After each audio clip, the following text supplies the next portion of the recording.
أعوذ بالله من الشيطان الرجيم بسم الله الرحمن الرحيم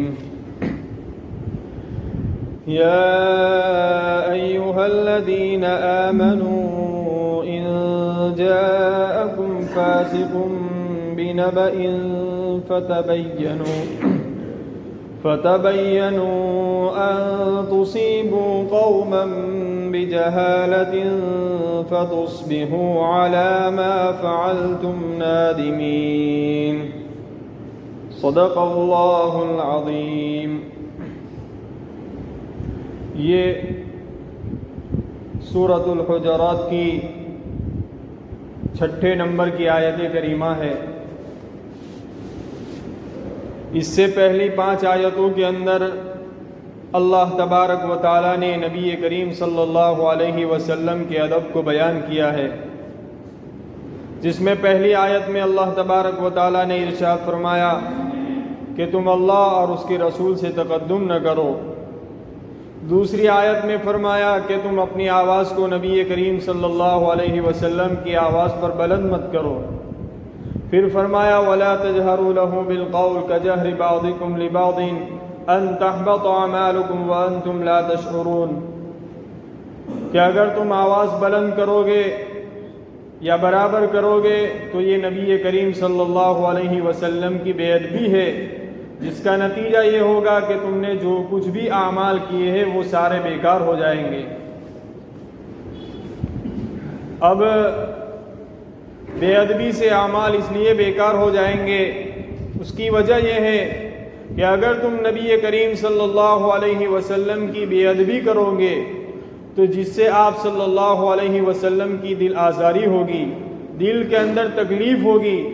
اور وہ تکلیف نبی کریم صلی اللہ علیہ وسلم کی دل آزاری یہ کفر ہے، اور کفر ایسی چیز ہے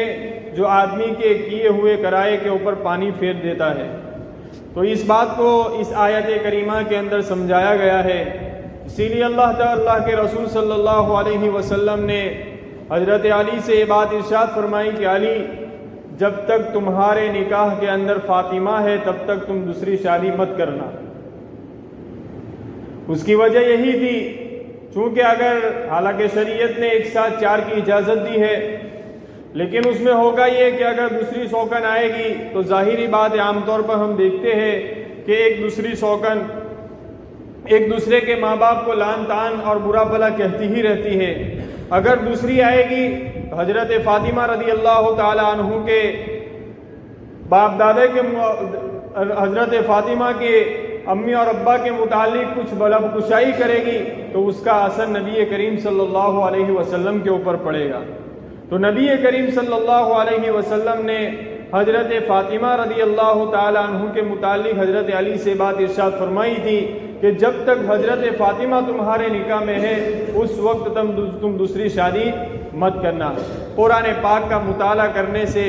معلوم ہوتا ہے کہ اللہ تبارک و تعالیٰ کا جلال اور غصہ پورے قرآن پاک کے اندر 3 مقام کے اوپر ظاہر ہوتا ہے۔ 3 مقام ایسے ہیں جہاں اللہ تبارک و تعالیٰ بہت جلال میں تھے، اور اللہ تبارک و تعالیٰ نے بہت ہی زیادہ غصے کا اظہار فرمایا ہے۔ ایک مقام تو وہ ہے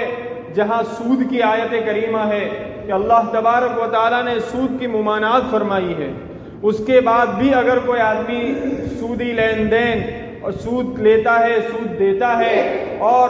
سودی کاروبار کرتا ہے، اللہ تبارک و تعالیٰ یہ ارشاد فرما رہے ہیں کہ اس کو چاہیے کہ وہ اللہ اور اس کے رسول کے ساتھ جنگ کے لیے تیار ہو جائے۔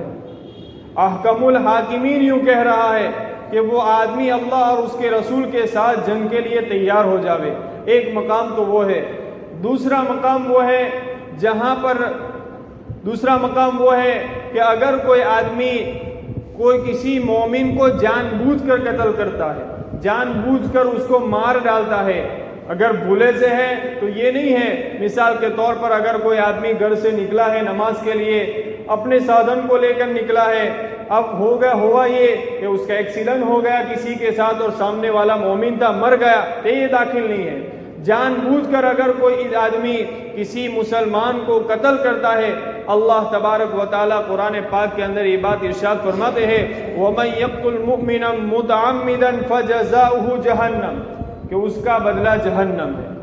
چلو اللہ پاک اگر اتنا ہی کہہ دیتے کہ اس کا بدلہ اور اس کا انجام جہنم ہے تو بات چل جاتی، لیکن اللہ تبارک و تعالیٰ آگے ارشاد فرمائے خالدن فیہا، کہ وہ اس کے اندر ہمیشہ ہمیشہ رہے گا،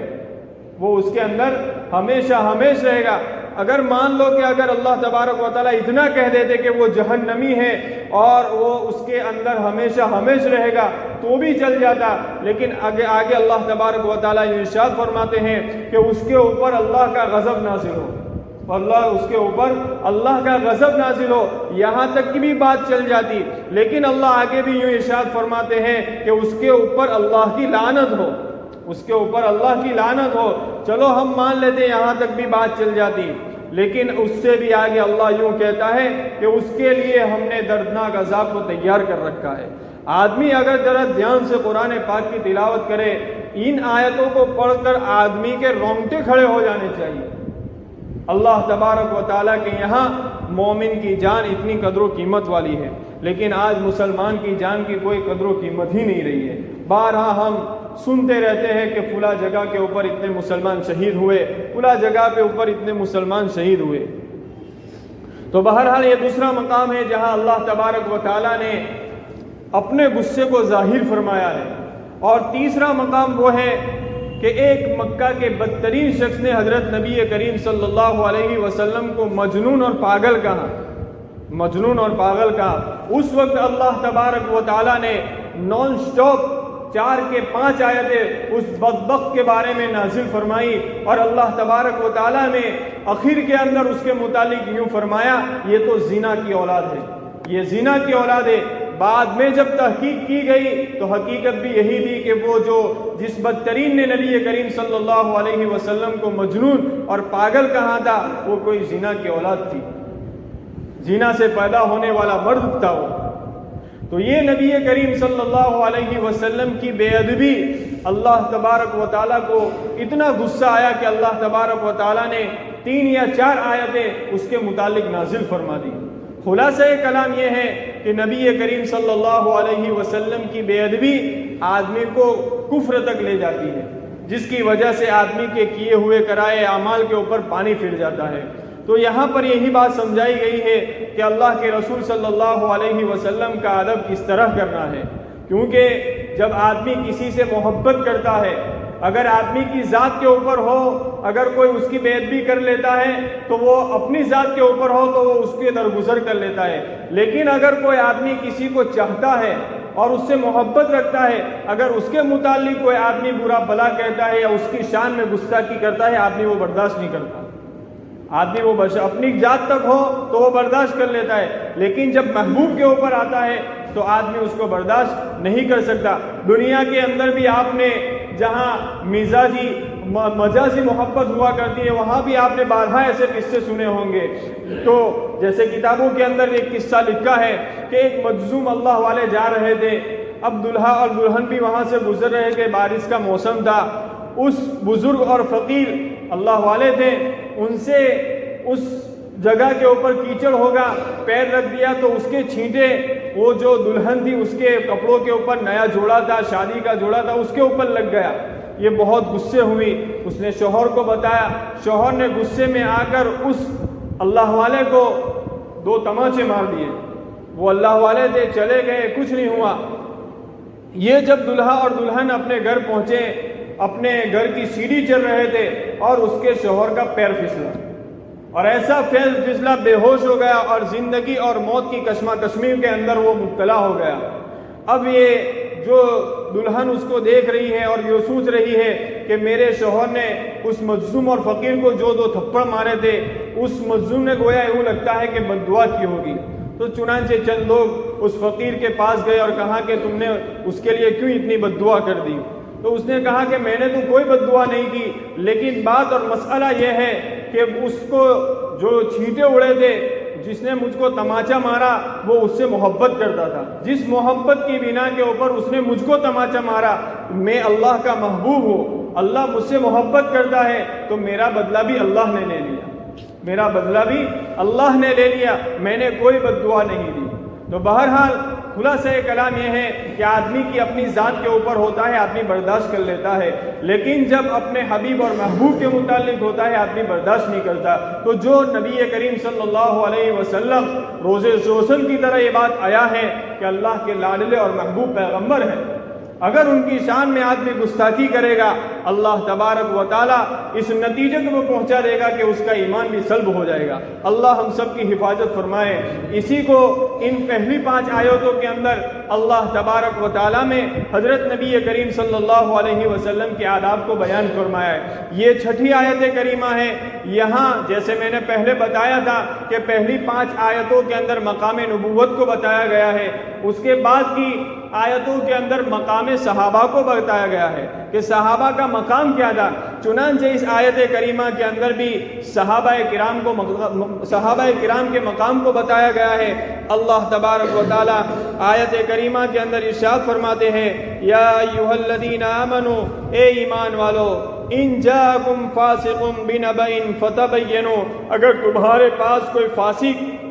کسی چیز کی خبر لے کر آوے، فتبینوا، اگر تمہارے لیے ضروری ہے اس کے اوپر عمل کرنا تو جب تک تم پوری طرح اس کی تحقیق نہ کر لو اس وقت تک اس کے اوپر تم عمل نہ کرو۔ اگر تم نے بغیر تحقیق کے اس کے اوپر عمل کر لیا تو ان تصیبوا قوما بجہالہ، ممکن ہے کہ تم جہالت اور ناواقفیت کی وجہ سے کسی قوم کو نقصان پہنچا دو، فتصبحوا علی ما فعلتم نادمین، اور پھر جب وہ بات روز روشن کی طرح عیاں ہو جاوے اور حقیقت حال تم کو معلوم ہو جاوے، اس وقت پھر تم پچھتاؤ کہ ہماری غلطی ہو گئی کہ ہم نے تحقیق نہیں کی۔ اللہ تبارک و تعالیٰ اس آیت کریمہ کے اندر اسی بات کو سمجھا رہے ہیں۔ دنیا کے اندر جتنے بھی مذاہب اور جتنے بھی ادیان ہیں وہ سارے مذاہب اور ادیان اور اسلام کے اندر یہی فرق ہے کہ اسلام نے انسان کی زندگی گزارنے کے جو جتنے بھی شعبے ہیں ان سارے شعبوں کے اندر اسلام نے مسلمانوں کی رہنمائی فرمائی ہے۔ کسی بھی شعبے کے زندگی کے کسی بھی شعبے کے اندر اسلام نے ہم کو یتیم نہیں چھوڑا، ہر چیز بتائی ہے، ہر چیز بتائی ہے۔ اسی لیے اللہ ساری اسلامی تعلیمات روز روشن کی طرح آیا ہے، روز روشن کی طرح۔ یہی اگر یہی ہمارے معاشرے کے اندر اسلامی تعلیمات کو رواج دیا جاوے تو آج کے اس ظلم اور ناحق پوری دنیا کے اندر جو ظلم اور حق تلفیہ ہو رہی ہے، اگر اسلامی معاشرے کے مطابق اور اسلامی تعلیمات کے مطابق ہمارے معاشرے کے اندر رواج دیا جاوے تو وہ معاشرہ ظلم اور حق تلفیوں کے اس ماحول کے اندر ہمارے لیے ایک مشعل راہ بن جاوے۔ آدمی ظلم سے حفاظت، امن و سکون والی زندگی کا ایک گہوارہ بن جاوے اگر رواج دیا جاوے۔ چنانچہ اب انسانی زندگی چونکہ ایک دوسرے کے اعتماد اور بھروسے کے ساتھ مربوط ہے اور یہ انسان کی ضرورت ہے، ایک دوسرے کے اوپر بھروسہ۔ اگر اس اعتماد کا نتیجہ آدمی کی صرف اپنی ذات کے اوپر ہے تو وہ کسی کی خبر کے متعلق غور و فکر کرتے جو چاہے فیصلہ کر سکتا ہے، لیکن اگر اس اعتماد کے نتائج دوسرے پر اثر کر رہے، متعدی ہے، یعنی دوسروں کے اوپر اس کا اثر ہونے والا ہے، تو اس آدمی کے لیے فیصلہ کرنے کی اس وقت تک اجازت نہیں ہے جب تک وہ اس بات کی تحقیق نہ کر لے۔ اگر اعتماد کر کے جب تک یہ بات معلوم نہ ہو جاوے کہ کہنے والا سچا اور امانت دار ہے، اس وقت تک اس کو فیصلہ کرنے کی اجازت نہیں ہے۔ اچھی طرح جانچ لے کہ کسی کے اوپر ناحق ظلم تو نہیں ہو رہا، کوئی مظلوم تو نہیں بن رہا۔ یہ بات ساری تحقیقات کرنے کے باوجود جب اس کے اندر شرح صدر پیدا ہو جاوے اس وقت وہ کسی کے متعلق یا کسی خبر کے متعلق فیصلہ کر سکتا ہے، اور وہ فیصلہ بھی عزم کے ساتھ کرے، اللہ کے اوپر اعتماد ہو۔ اسی کو یہ سمجھایا گیا یا ایھا الذین آمنوا، اے ایمان والو، ان جاءکم فاسق بنبأ، اگر تمہارے پاس کوئی فاسق گنہگار کسی بات کی خبر لے کر آ جاوے، فتبینوا، تم اس کی خوب تحقیق کر لیا کرو، تم اس کی تحقیق خوب کر لیا کرو۔ اس لیے کہ ہمارے معاشرے کے اندر عام طور پر لوگوں کا مزاج اور عام طور پر ہمارے معاشرے کے اندر یہ بیماری ہے کہ لوگ کان کے کچے ہوتے ہیں، لوگ کان کے کیا ہوتے ہیں؟ بالکل کچے ہوتے ہیں، سنی سنائی ہوئی باتوں کے اوپر عمل کرنا شروع کر دیتے ہیں، اس کی ذرہ برابر بھی وہ تحقیق نہیں کرتے کہ یہ بات اور یہ خبر حقیقت ہے کہ نہیں ہے،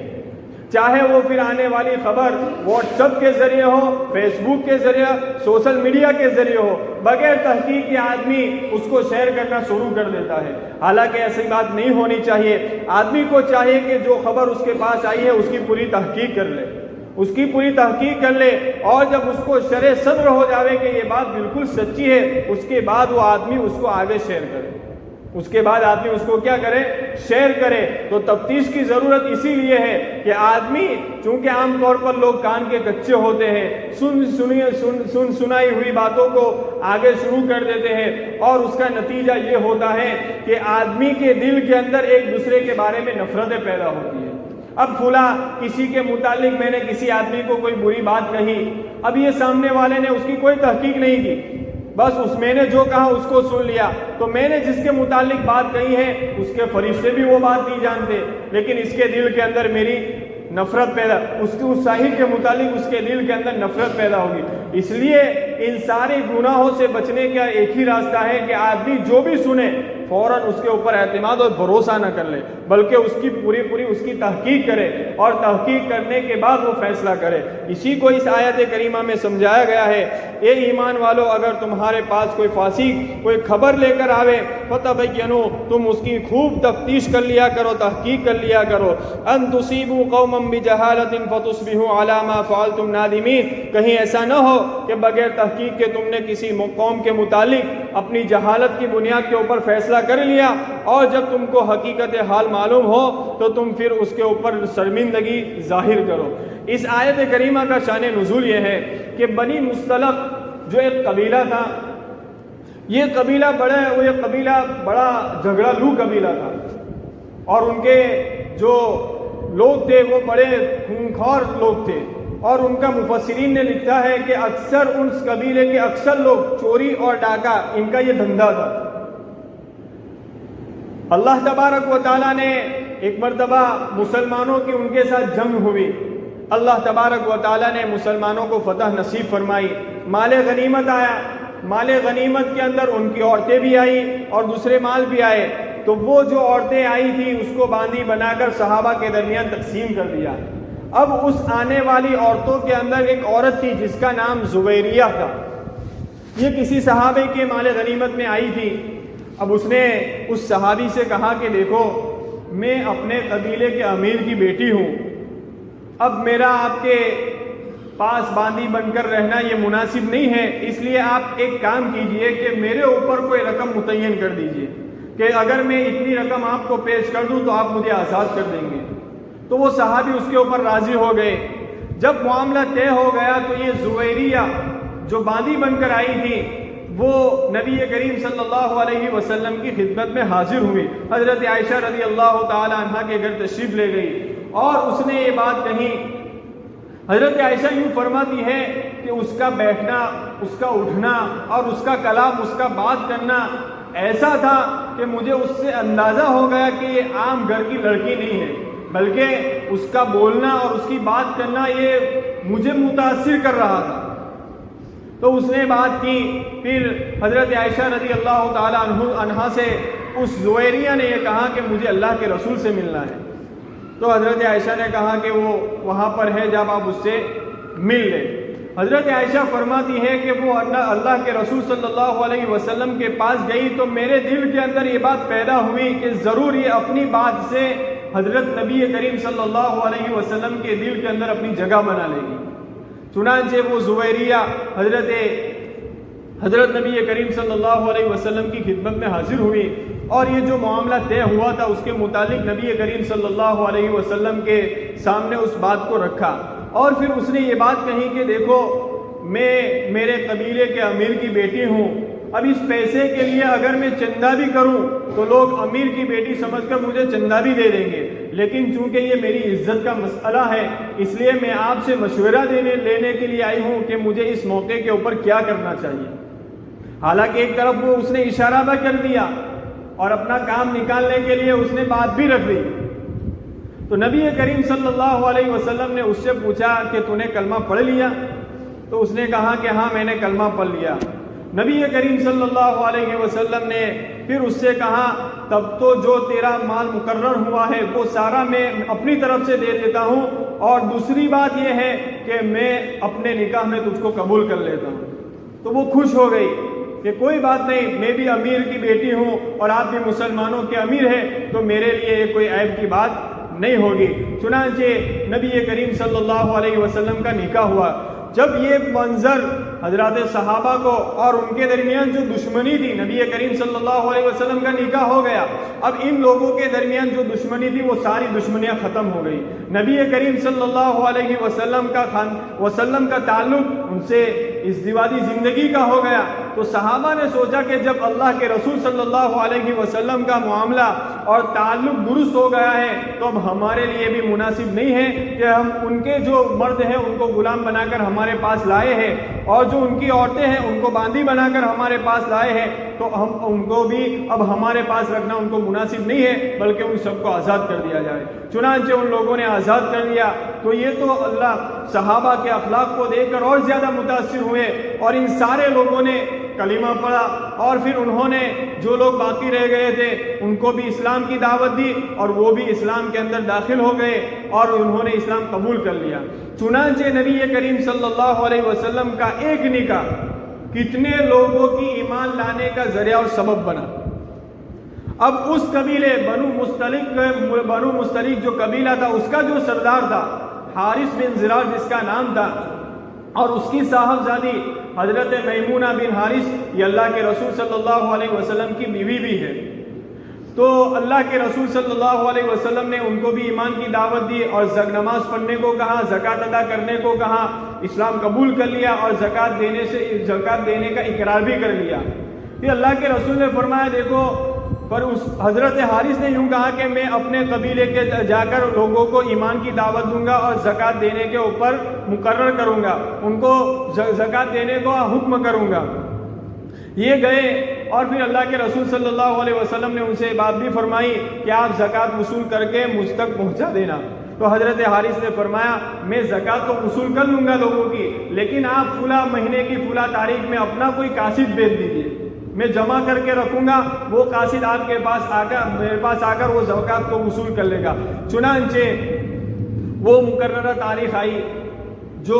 مقرر کی تھی مہینے کی فلاں تاریخ، لیکن اللہ کے رسول صلی اللہ علیہ وسلم کی طرف سے کوئی قاصد نہیں پہنچا۔ تو یہاں پر حضرت حارث یوں سمجھے کہ شاید اللہ کے رسول کسی بات سے ہم سے ناراض ہو گئے، ورنہ اللہ کے رسول صلی اللہ علیہ وسلم خلاف وعدہ تو کبھی کوئی کام نہیں کرتے۔ چنانچہ انہوں نے جو وہاں کے سردار ایمان قبول کیے تھے ان کے سامنے بات پیش رکھی، اور پیش کر کے انہوں نے کہا کہ ہمیں نبی کریم صلی اللہ علیہ وسلم کی خدمت میں حاضر ہونا چاہیے، کہ آخر اللہ کے رسول کس بات سے ناراض ہو گئے۔ اب ادھر مسئلہ یہ پیش آیا کہ اللہ کے رسول صلی اللہ علیہ وسلم نے مقررہ تاریخ کے اوپر جو تاریخ مقرر ہوئی تھی زکوٰۃ وصول کرنے کے لیے، اس موقع کے اوپر ولید بن عقبہ کو اللہ کے رسول نے قاصد بنا کر بھیجا تھا۔ اب حضرت ولید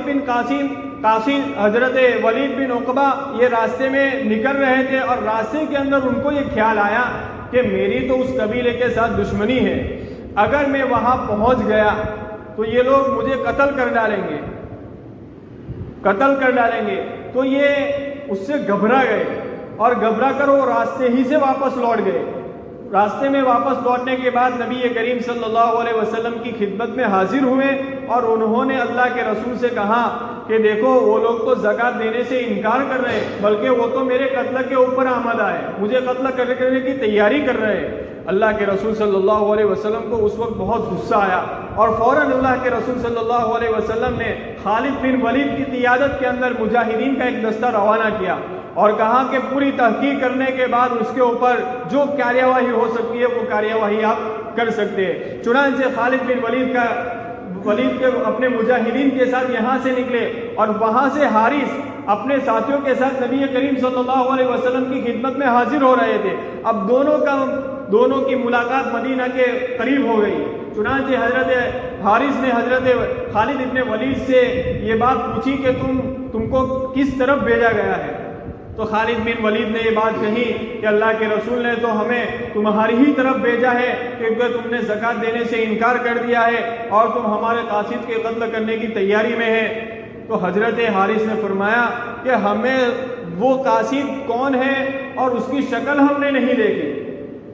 ہمیں تو اس کا اندازہ بھی نہیں ہے کب آیا کون آیا تھا، ہمیں تو کچھ معلوم بھی نہیں، اور ہم میں سے زکوٰۃ نے کسی نے انکار نہیں کیا۔ چنانچہ یہ لوگ تو پھر نبی کریم صلی اللہ علیہ وسلم کی خدمت میں حاضر ہوئے۔ نبی کریم صلی اللہ علیہ وسلم نے بھی ان سے یہی بات کہی کہ تم زکوٰۃ دینے سے انکار کر رہے ہو اور ہمارے قاصد کو قتل کرنے کے در پہ ہو۔ اس وقت حارث نے قسم کھا کر کہا کہ قسم ہے اس ذات کی جس نے آپ کو پیغمبر حق بنا کر بھیجا ہے، ہم نے آپ کے کسی قاصد کو دیکھا ہی نہیں ہے، وہ ہمارے پاس آیا ہی نہیں ہے اور ہم نے زکوٰۃ کا انکار ہی نہیں کیا ہے۔ اس موقع کے اوپر یہ آیت کریمہ نازل ہوئی، اس موقع کے اوپر یا ایھا الذین آمنوا ان جاءکم فاسق بنبأ فتبینوا، اے ایمان والو اگر تمہارے پاس کوئی فاسق خبر لے کر آوے تو تم اس کی خوب تفتیش کر لیا کرو، ان تصیبوا قوما بجہالۃ فتصبحوا علی ما فعلتم نادمین۔ اب اس آیت کریمہ سے امام جساس نے اپنے تفسیر کے اندر یہ مسئلہ بیان کیا ہے کہ کسی بھی فاسق کی خبر کے اوپر آدمی اس وقت تک عمل نہیں کر سکتا جب تک وہ اس کی خوب تحقیق نہ کر لیا کرے، اور فاسق کی کوئی بھی خبر قبول نہیں کی جائے گی۔ جب خبر قبول نہیں کی جائے گی تو اس کی شہادت بھی تو بدرجہ اولا قبول نہیں کی جائے گی۔ یہ بعض معاملات کے اندر ہے، ورنہ بعض معاملات ایسے بھی ہے کہ اس کے اندر فاسق کی خبر کو بھی قبول کیا جائے۔ مثال کے طور پر اگر کوئی کافر یا کوئی فاسق گنہگار آپ کے پاس کوئی چیز لے کر آیا ہے اور اس نے آپ کو آ کر یہ کہا کہ فلاں حضرت نے آپ کو اور فلاں شخص نے آپ کو یہ ہدیے میں بھیجا ہے، تو آپ اس کی وہ بات قبول کر سکتے ہیں، آپ اس کی بات قبول کر سکتے ہیں۔ تو یہاں پر یہ مسئلہ بھی بیان کیا گیا ہے۔ اب یہاں پر ایک سوال یہ پیدا ہوتا ہے، صحیح حدیث جیسے کہ میں نے آپ کے شان نزول کے بتایا تو اس سے یہ بات معلوم ہو سکتی ہے، صحیح حدیث سے یہ بات ثابت ہے کہ یہ آیت کریمہ حضرت ولید بن عقبہ کے متعلق نازل ہوئی، جو صحابی رسول ہے، جس کو قرآن پاک کی یہ آیت فاسق کہہ رہی ہے، یہ آیت فاسق کہہ رہی ہے۔ تو کیا صحابہ کے اندر بھی فاسق ہوا کرتے ہیں؟ ایک سوال پیدا ہو سکتے ہیں، اور اگر فاسق ہو تو یہ تو وہ الصحابۃ کلھم عدول کے سارے صحابہ عدول اور ثقہ، اور ان کی خبر اور شہادت کے اوپر کوئی گرفت نہیں، اس کے خلاف جا رہا ہے، اس کے خلاف بات ہو رہی ہے، اور یہاں پر تو صحابی کے متعلق فاسق کا لفظ استعمال ہوا۔ تو علامہ آلوسی نے فرمایا کہ حق بات یہ ہے جس کی طرف جمہور علماء گئے ہیں کہ صحابہ معصوم نہیں ہوتے، صحابہ